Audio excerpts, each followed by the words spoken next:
நேர்கள் அனைவருக்கும் வணக்கம். இது உங்கள் அபிமான ருசிக்கலாம் வாங்க சீசன் 2.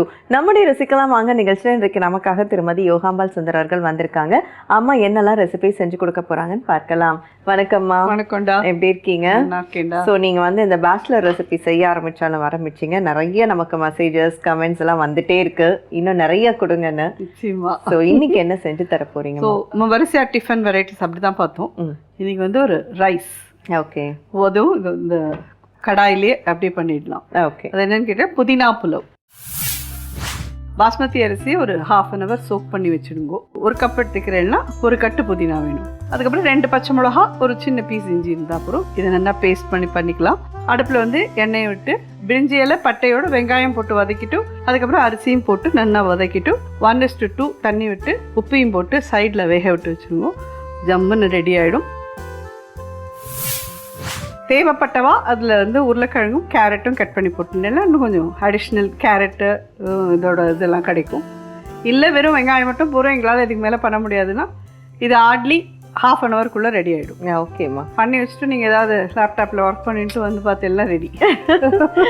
சரி, ஓகே. ஃபேமிலி இதுக்கு என்ன பண்ண போகிறோம்னு கேட்டீங்கன்னா மக்னா காஜு மசாலா. மக்னான்றதே என்னன்றதுலாம் நமக்கு தெரியாது. நார்த் இந்தியாவில் தான் அதான் பண்ணிட்டு இருந்தா. இப்போல்லாம் நிறைய பேர் இங்கேயுமே பண்ண ஆரம்பிச்சிட்டா. ஸோ இந்த மக்னால நிறைய ஹெல்த் பெனிஃபிட்லாம் இருக்கு. அந்த மக்னாவையும் காஜுவையும் வச்சு ஒரு மசாலா. தக்காளி, வெங்காயம், முந்திரி பருப்பு எல்லாத்தையும் நல்லா வதக்கிட்டு அரைச்சிட்டு அதுக்கப்புறம் எண்ணெயை வச்சு அதில் பட்டை, கிராம்பு, ஏலக்காய், பே லீஃப் எல்லாம் போட்டு அதுக்கப்புறம் அரைச்சி அந்த விழுதியும் கொட்டிட்டு கடைசியாக நம்ம அதில் கசூரி மேத்தி, கொத்தமல்லி போட்டோம்னா ஜோரான மக்னா மசாலா ரெடி. இது ஒரு 2-3 பேர் தேவையான அளவு பண்ண போகிறோம். ஓகே. ஸ்டெப் பை ஸ்டெப் பார்க்கலாம். ஃபர்ஸ்ட் என்ன செய்கிறீங்கம்மா? புதினா புலவ். ஓகே. புதினா கொடுத்துருங்கப்பா.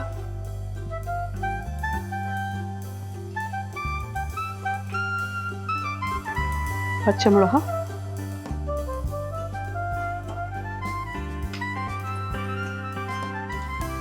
ரெண்டு போடுறேன். ஓகே. இஞ்சி துண்டு,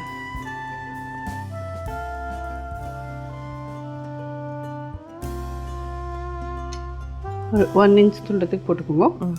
கொஞ்சம் தண்ணி கொடுத்துருங்க.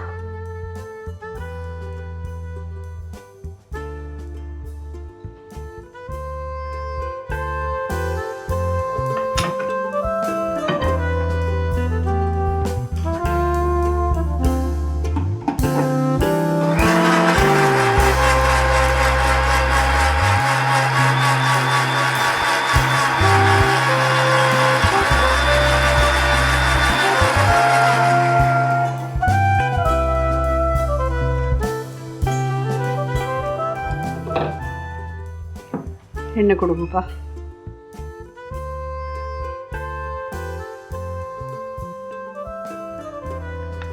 கொஞ்சம் நெய்யும் கொடுத்துருங்க. 1 ஸ்பூன் நெய் விட்டுருக்கேன். பட்டை, கிராம்பெல்லாம் கொடுத்துருங்க. பிரிஞ்சி இலை 1 போட்டிருக்கேன். ஓகேம்மா. 1 inchக்கு 2 பட்டை துண்டு போட்டிருக்கேன். இதுக்கு வேறு எதுவுமே போட வேண்டாம். சரி, மட்டும் போடும். வெங்காயம் ஸ்லைஸ் பண்ணதாக.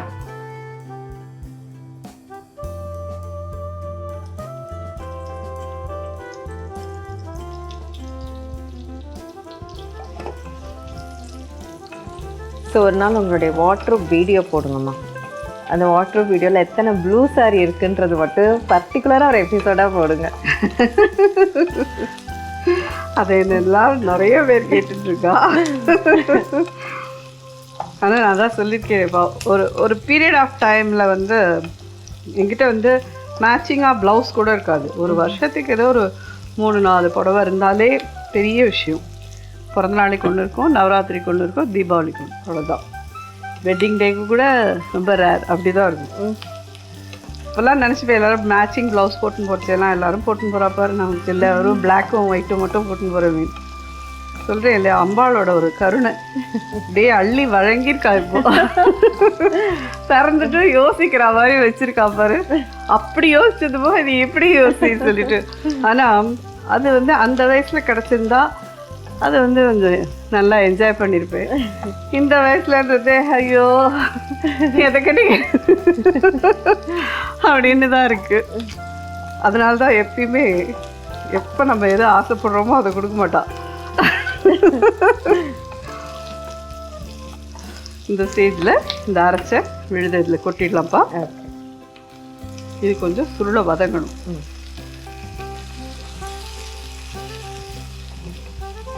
ஒரு 2 நிமிஷமாவது இதில் நல்லா வதங்கட்டும்.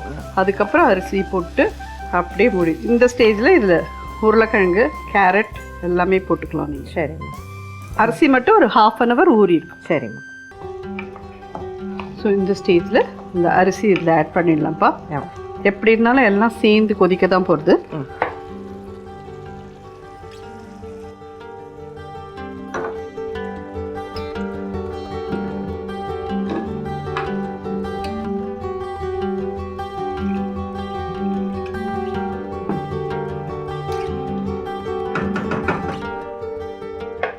தண்ணி தாப்பா.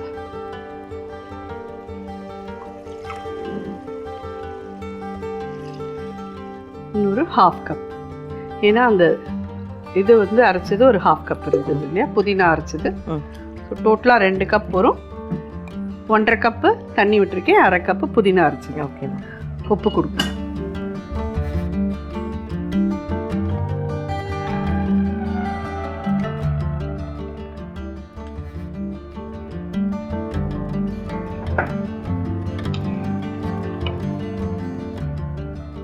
இது இப்படியே ஆகட்டும். மூடி போட்டு வேக விட்டுடலாம். நல்லா ஒரு 10-15 நிமிஷத்துக்குள்ள இது ரெடி ஆகிடும். நம்ம மக்னா மசாலா பண்ணலாம். நெய் கொடுங்கப்பா.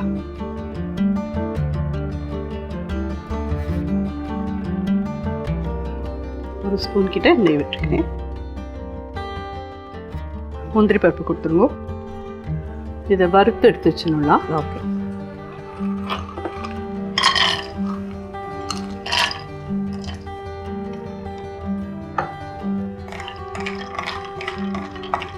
முந்திரியை வறுத்துட்டு இதுலேயே மக்னாவையும் வறுத்து எடுத்து வச்சுட்டு அதுக்கப்புறம் பாக்கியெல்லாம் போட்டு வதக்கி அரைச்சோன்னா ரெடி. இதெல்லாம் நல்ல ஒரு ரிச்சான இது. இந்த காலத்து குழந்தைகளுக்கெல்லாம் இதெல்லாம் ரொம்ப பிடிக்கும். குழந்தைகளுக்கு நமக்கு மட்டும் பிடிக்காதா? பண்ணினா நம்ம கூட தான் சாப்பிடுவோம். இது வந்து எவ்வளோன்னு கேட்டேன்னா 100 கிராம்ஸ் முந்திரி பருப்பு. சரி. இதை ஃபுல்லாக இருக்கல எண்ணெய் விட்டேன்னா நான் ஃபுல்லாக போட மாட்டேன்ப்பா. நான் இதை வந்து 2ஆக இப்படி உடச்சிட்டு தான் போடுவேன். இப்படி போடுங்க போடும். ஏன்னு கேட்டேன்னா இது வந்து சம்டைம்ஸ் நீங்கள் எவ்வளோ தான் குவாலிட்டியாக வாங்கியிருக்கேன் அப்படின்னாலுமே இதுக்குள்ளே வந்து சம்டைம்ஸ் பூச்சி இருக்கும். அதனால அதை உரிச்சிட்டு போடுறது நல்லது.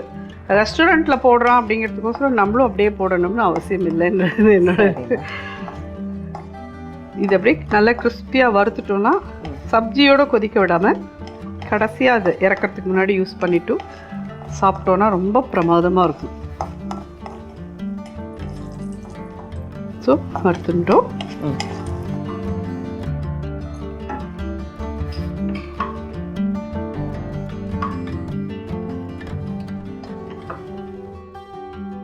மக்னா கொடுப்பா. இதுவுமே கலர் மாறிடக்கூடாதுப்பா. ஜஸ்ட்டு சிம்மில் வச்சுட்டு மெதுவாக ஒரு 2-3 மினிட்ஸ் வறுத்தேன்னா போகிறோம். இது கிறிஸ்பாக இருக்கணும், அவ்வளோதான்.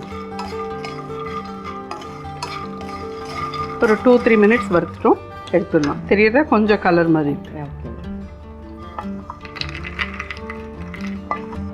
ஸோ இதை சும்மாவே ரோஸ்ட் பண்ணி சாப்பிட்டுட்டே இருக்கலாம். அதே தான். எனக்கும் என் கிட்ஸுக்கும் வீட்டில் சண்டே. ஆனால் அதான் அதெல்லாம் ஹெல்த் நல்லது இல்லை. ஆனால் பட்டர் போட்டு இது பண்ணிலாம் என் பொண்ணெல்லாம் சாப்பிடுவா. நானே சொல்லுவேன், நீ டயட்டுன்னு பேரில் எதுக்கிட்டு இதெல்லாம் சாப்பிடுவீங்க. ஆனால் அதை பட்டர் போட்டு இதை போட்டு மேலே கொஞ்சம் மசாலா போட்டு. எனக்கும் என் குட்டீஸ் எல்லாருக்கும் சண்டை வரும், யார் நிறையா சாப்பிட்றது யாரு கம்மியாக இருக்குது. இதை ஒரு தடவை கிளறி விடலாம்.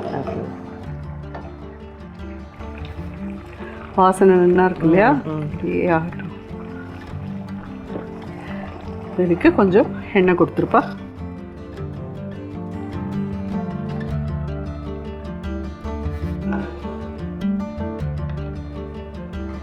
வெங்காயம். நம்ம இதை அரைக்க தான் போகிறோம். சரிம்மா. நல்லா ஒரு மாதிரி வதக்கிட்டு அரைச்சிடலாம். தக்காளி. ஸோ நீங்கள் ஃபஸ்ட்டு லாங் டைம் முன்னாடி ஒரு மக்னா கிரேவி சொல்லி கொடுத்தீங்க. அதை நான் இப்பயும் செஞ்சிட்ருக்கேன்.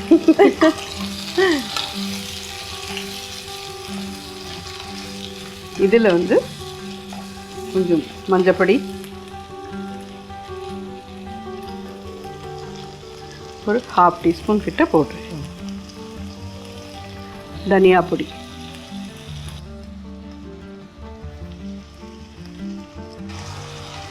நல்லா 2 ஸ்பூன் தனியா பொடி, காரப்பொடி,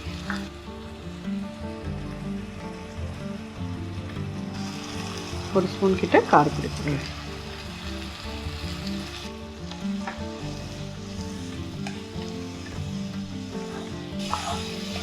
ஜிஞ்சர் கார்லிக் பேஸ்ட் கொடுப்பா.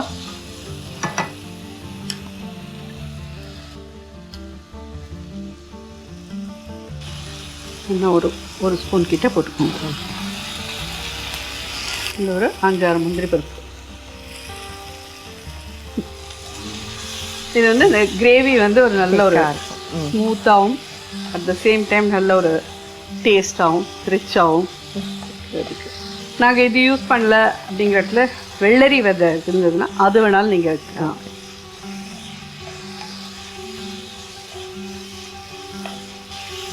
ஸோ இது ரெடி ஆகிடுத்து. கொஞ்சம் ஆற விட்டு இதை அரைச்சிடணும்ப்பா. சாதம் பார்த்தீங்கன்னா ஜோராக ரெடி ஆகிடுது. ஹார்ட்லி நமக்கு ஒரு 25 மினிட்ஸ் தான் ஆச்சு. இது ரெடி ஆகிடுது. உடனே கலராதீங்கோ, இப்படியே விட்டுருங்க. இதில் ஃபைனலாக கொஞ்சம் எலும்பிச்சம்பழம் ஜூஸ் ஜஸ்ட் ஒரு அரை மூடி போட்டுக்கோங்க போதும்.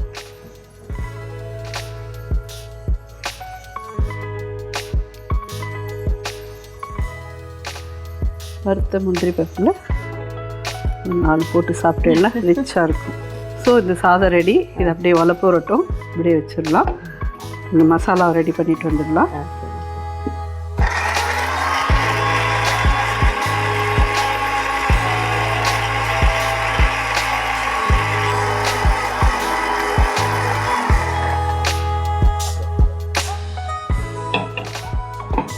இதுவும் ஜோராக அரைச்சாச்சுப்பா. எண்ணெய் கொடுங்க.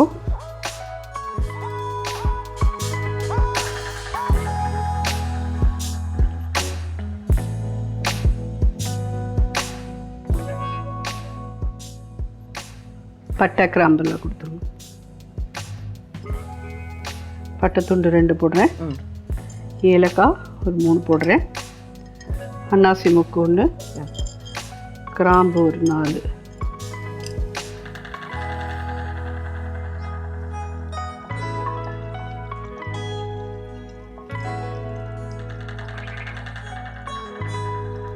இது வந்து வதக்கிட்டு அரைச்சி பண்ணினோன்னா ஒரு டேஸ்ட்டு, அரைச்சிட்டு வதக்கினோன்னா ஒரு டேஸ்ட்டு, அப்படி வரும். நான் முன்னாடியே சொல்லியிருக்கேன்.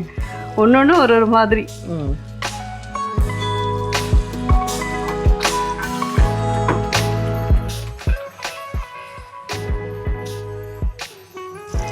இதில் கொஞ்சம் தண்ணி கொடுத்துருங்கப்பா.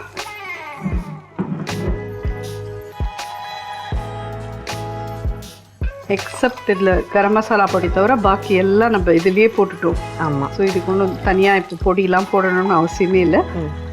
எண்ணெயில் நல்லா அந்த அரைச்ச விழுத வதக்கிடுங்கோ. ஒரு 2-3 மினிட்ஸ் நல்லா வதக்குங்கோ.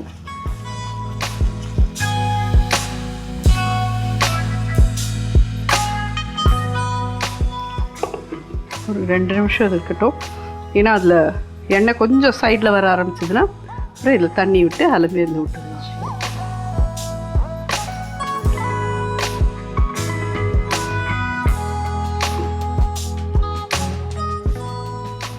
தெரியுதா? சைட்லலாம் உங்களுக்கு ஸ்டேஜில் உப்பு கொடுங்க.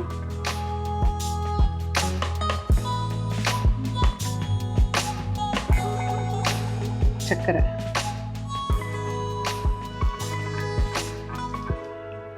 ஒரு 1/2 டீஸ்பூன் சர்க்கரை. இது ஆப்ஷனல் தான். கரம் மசாலா பொடி,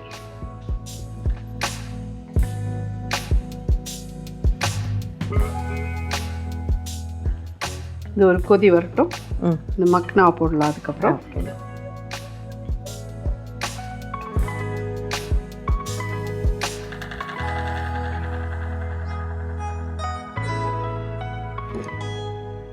கொதிக்கிறது ஸ்டேஜில் மக்னா ஆட் பண்ணுறேன்.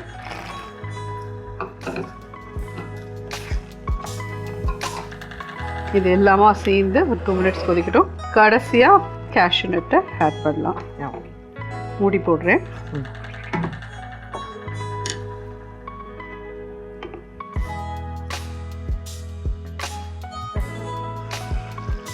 ஸோ இது ஜோராக ரெடி ஆகிடுச்சு. கசூரி மேத்தி கொடுங்க. நான் வந்து புதினா புலாவ் இதெல்லாம் எனக்கு புதுசே இல்லைப்பா. நான் என்ன பண்ணுவேன், ஒரு 6:45 மணிக்கு அலாரம் வச்சுருவேன். ஏந்து வருவேன். ராத்திரியே புதினாலாம் அரைச்சி ஃப்ரிட்ஜில் வச்சுருவேன். இதை கடாயில் போட்டு இது பண்ணிவிட்டு சிம்மில் வச்சுட்டு போய் படுத்து தூங்கிடுவேன். 1/2 மணிக்கு கழிச்சு அலாரம் திருப்பி அடிக்கும். அடுப்பை அடைச்சிட்டு நல்லா ஆனால் சுட சுட டப்பாவில் கட்ட முடியாது, ஆற வச்சுட்டு அவளுக்கு டிஃபன் பாக்ஸில் போட்டு கொடுத்து வந்துடுவேன். அப்போ இதெல்லாம் பேத்திக்காக போகுது. அதெல்லாம் நான் வந்து எதுவுமே எங்கள் வீட்டில் இருக்கிறவா எல்லாருக்கும் என்னெல்லாம் நான் ட்ரையல் அண்ட் எரர் பண்ணுறேனோ அதெல்லாம் தான் இங்கே உங்களுக்குலாம் பண்ணிட்டு இருக்கேன். ஸோ கஸ்தூரி மேத்தி போடுறேன். ஒரு 1 டீஸ்பூன் போடுங்க போதும். இதில் கேஷ்யூ நட்ஸையும் ஆட் பண்ணிடலாம்.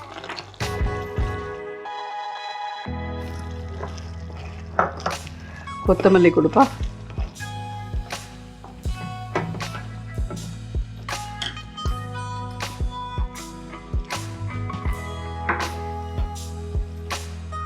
இது ரொம்ப ஈஸியானது. எல்லாருமே ஒரு 6:45 கிட்ட நீங்கள் போட்டீங்கன்னா ஒரு 7:30க்குள்ளே எல்லாமே ரெடி ஆகிடும். ஆறிடும், டப்பாவில் கட்டி வச்சு கிளம்பி போயிட்டே ஸ்கூலுக்கு. ஆனால் அதான் சொல்கிறேன், உங்கள் அம்மா யூடியூபர் இல்லை, உங்கள் அம்மா டிவியில் வருவாள். நான் புதுசாக கொண்டா நீண்டு எப்போ பாரு இதெல்லாம் கொண்டா இட்லி தோசை எல்லாம் எங்களுக்கு மெனு கொடுத்து அனுப்புங்க குட்டீஸ்லாம். ஸோ நீங்கள் என்னைக்கா ஸ்கூல் போகும்போது அவங்கள பார்த்துருக்கீங்களா?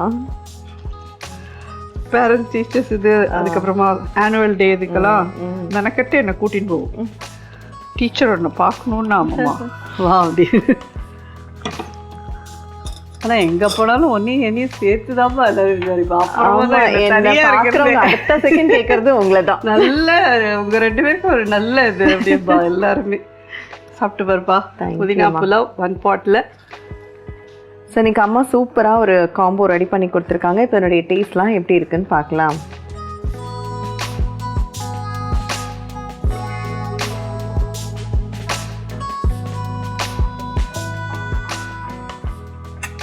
புதினா ரைஸ்க்கு காம்போ எதுவுமே வேண்டாம், அப்படியே சாப்பிடலாம்.